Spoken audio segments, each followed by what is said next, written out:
ilaale gaafa numaa dhabee harka keetii tattee harka koona qabee seenaa baay'ee dhiiga duukanichi walirraana nyaanne jedhu bineensichi siitu walii gooftaan dhoksee gola kee naaf ulfaadhu ati yaa ulfaatu maqaan kee siitu walii gooftaan dhoksee gola kee naaf ulfaadhu ati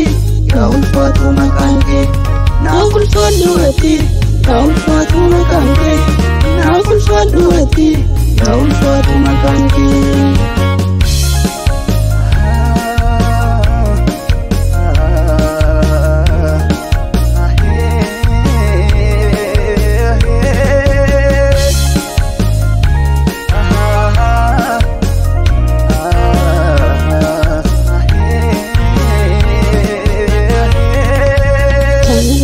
Dina kona kutirawanne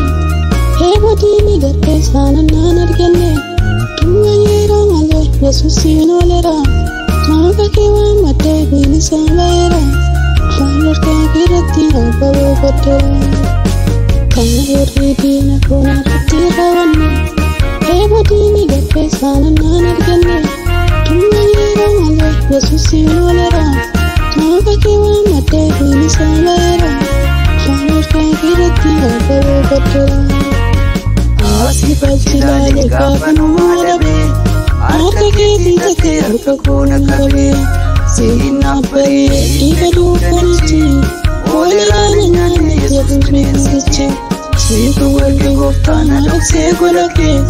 naaf ulfaadhu ati yaa ulfaatu maqaan kee siitu walii gooftaan dhoksee gola kee naaf ulfaadhu ati yaa ulfaatu maqaan kee naaf ulfaadhu ati yaa ulfaatu maqaan kee naaf ulfaadhu ati yaa ulfaatu maqaan kee.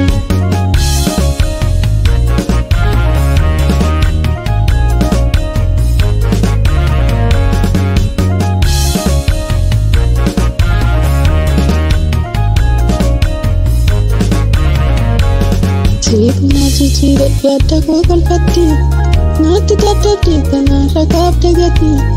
naatti gargaarsi kee inni naaf oolame karaa kee Yesuus ulfinaa waamame kabajamii baraatee kabajamee. Siifna jijjiire yaadda koo qalfatti naatti dadhabde kanarra qaabde gati naatti gargaarsi kee inni naaf oolame karaa kee Yesuus ulfinaa waamame kabajamii baraatee kabajamee. Asii balchilaale gaafa numaa dhabee harka keetii tattee harka koona qabee seenaa baay'ee dhiiga duukanichi walirraana nyaanne jedhu bineensichi siitu walii gooftaan dhoksee gola kee naaf ulfaadhu ati yaa ulfaatu maqaan kee siitu walii gooftaan dhoksee gola kee naaf ulfaadhu ati yaa ulfaatu maqaan kee naaf ulfaadhu ati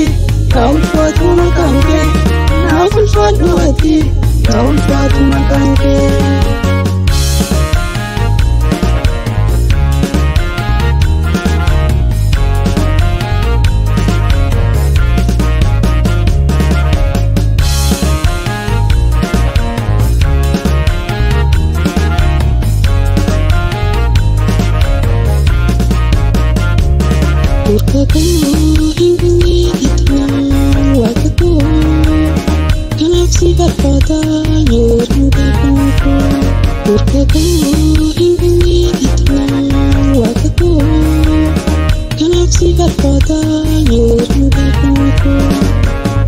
Asii balchilaale gaafa numaa dhabee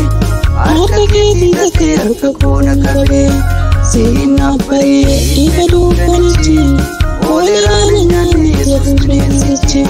siitu walii gooftaan dhoksee gola kee naaf ulfaadhu ati yaa ulfaatu maqaan kee siitu walii gooftaan dhoksee gola kee naaf ulfaadhu ati yaa ulfaatu maqaan kee naaf ulfaadhu ati